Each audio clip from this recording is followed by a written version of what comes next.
اس کے بعد اللہ تعالیٰ فرماتے ہیں آیت نمبر 24 میں ذَلِكَ بِأَنَّهُمْ قَالُوا لَن تَمَسَّنَا النَّارُ إِلَّا أَيَّامًا مَّعْدُودَاتٍ وَغَرَّهُمْ فِي دِينِهِمْ مَا كَانُوا يَفْتَرُونَ. یہ اس سبب سے کہ انہوں نے کہا ہمیں ہرگز آگ نہیں چھوئے گی مگر گنے ہوئے چند دن، اور ان کو ان کے دین کے بارے میں ان اقوال نے دھوکے میں مبتلا کر رکھا ہے جو وہ گھڑا کرتے تھے. ذالک، یہ اس میں اشارہ ہے، اور اشارہ کس طرف ہے؟ ان کے اعراض کی طرف، کہ وہ کتاب اللہ سے اعراض کیوں کرتے ہیں.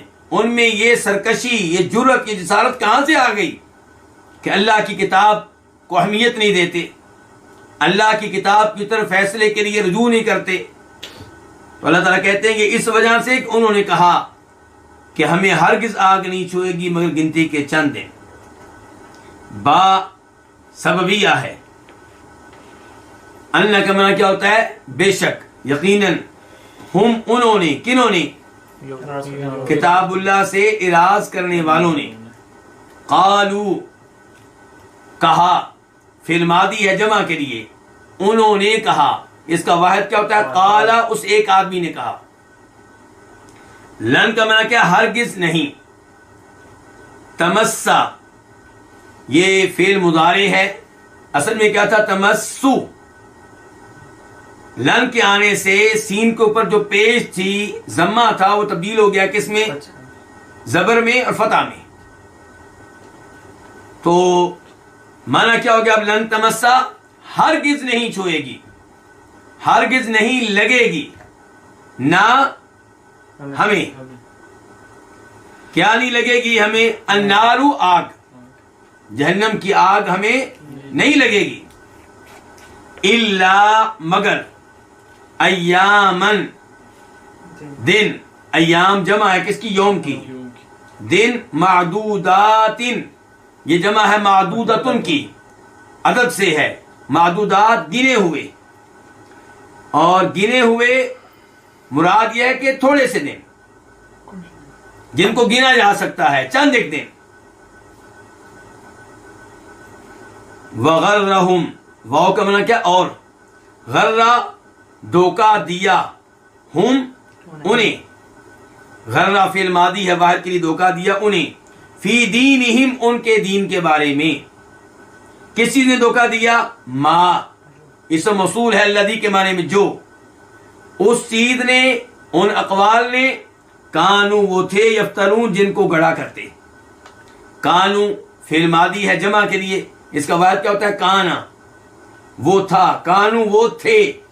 یفترون فعل مضارع ہے جمع کے لیے، گڑتے. اس کا واحد کیا ہوتا ہے؟ یفتری، وہ گڑتا ہے.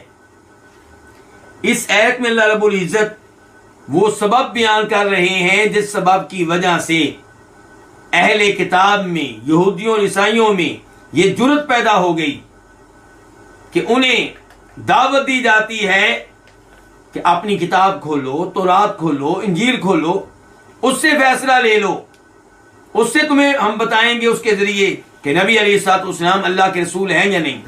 لیکن وہ اس فیصلے سے اعراض کر لیتے ہیں، اللہ سے ڈرتے نہیں ہیں. یہ جسارت کہاں سے آ گئی؟ یہ سرکشی کہاں سے آ گئی؟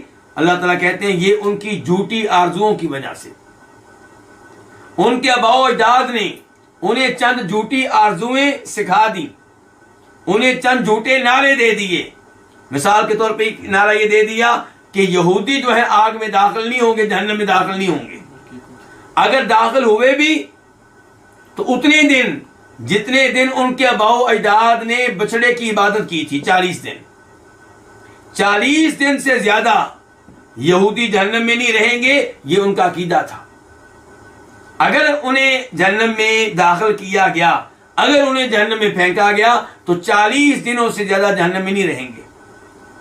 جب یہ آپ کا نظریہ ہوگا، جب یہ آپ کی سوچ ہوگی، تو پھر گناہ کرنا آسان ہو جائے گا، پھر حق کو ریجیکٹ کرنا آسان ہو جائے گا، پھر کتاب اللہ کے فیصلے کا انکار کرنا آسان ہو جائے گا۔ تو یہ جھوٹی آرزویں ہیں جو انہیں گناہ میں مبتلا کر رہی ہیں۔ اور اس سے ملتی جلتی آرزویں کیا ہیں؟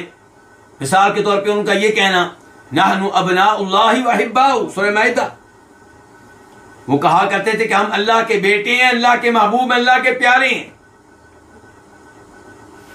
جو یہ سمجھے گا کہ ہم اللہ کے بیٹے ہیں، اللہ کے محبوب ہیں، تو ظاہر ہے کہ اسے پھر اللہ کا ڈر نہیں ہوگا۔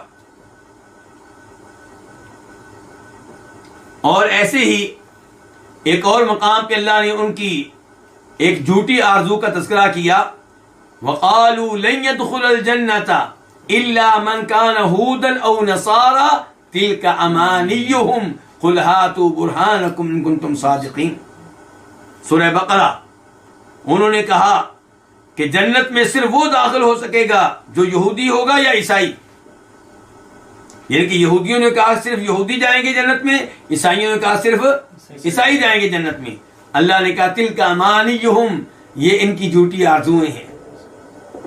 قل ہاتوا برہانکم ان کنتم صادقین، یہ جو تم نے اتنا بڑا دعویٰ کر دیا ہے، اس دعوے کی دلیل کیا ہے؟ اگر کوئی دلیل ہے تو لے کر آؤ۔ تو یہ جھوٹے جو نعرے ہیں، ان نعروں نے ان لوگوں کو گناہ میں ملوث کیے رکھا، دلوں سے رب کا خوف نکل گیا، دلوں سے عذاب کا خوف نکل گیا۔ تو اس وجہ سے ایسی حرکتیں وہ کرتے رہے اور اسلام اور مسلمانوں کی مخالفت کرتے رہے۔ اور آج کئی مسلمانوں میں بھی یہ صورتحال پیدا ہو چکی ہے، جھوٹی آرزوؤں کی وجہ سے گناہ پہ گناہ کیے جا رہے ہیں۔ مثال کے طور پہ لوگ کہتے ہیں کہ ہم نے فلاں پیر صاحب کی بیعت کر رکھی ہے اور ہم ہر سال اس دربار کے جو بابا جی ہیں، جو پیر صاحب فوت ہو چکے ہیں، ان کو عرس مناتے ہیں۔ عرس کے موقع پہ ایک دیگ چاولوں کی دیتے ہیں، ایک بکرا دیتے ہیں، چادریں چڑھاتے ہیں۔ اب وہ جو پیر صاحب ہیں ان کی ذمہ داری ہمیں بخشوانا۔ اس کا مطلب یہ کہ اب نماز پڑھیں نہ پڑھیں، روزے رکھیں نہ رکھیں، حرام کھائیں یا حلال کھائیں، کوئی مسئلہ ہی نہیں۔ تو یہ جھوٹی آرزویں، یہ جھوٹے عقائد، یہ انسان کو گناہ میں ملوث کر دیتے ہیں۔ تو اللہ تعالیٰ کہتے ہیں ذالک، یہ ان کا اعراض کرنا اللہ کی کتاب کی طرف رجوع کرنے سے، ان کے فیصلے کے لیے اللہ کی کتاب کی طرف بلایا جاتا ہے، وہ اس سے اعراض کرتے ہیں۔ یہ کیوں؟ یہ اس وجہ سے کہ انہوں نے کہا، یعنی کہ ان کی یہ سوچ ہے، ان کا یہ نظریہ ہے، انہوں نے کہا کہ ہمیں ہرگز آگ نہیں چھوئے گی مگر گنتی کے چند دن۔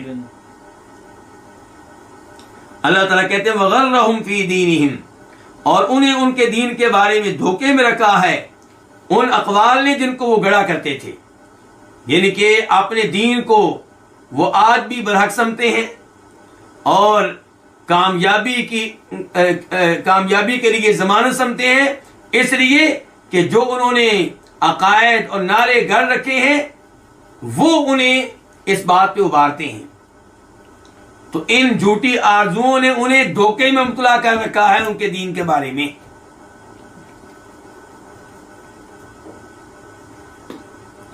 اس ایت سے ایک تو یہ پتا چلا کہ یہودی اور عیسائی آخرت پہ ایمان رکھتے تھے، جہنم پہ ان کا ایمان تھا، لیکن اس کے باوجود نبی علیہ الصلوۃ والسلام نے قرآن نے ان کو کافر قرار دیا۔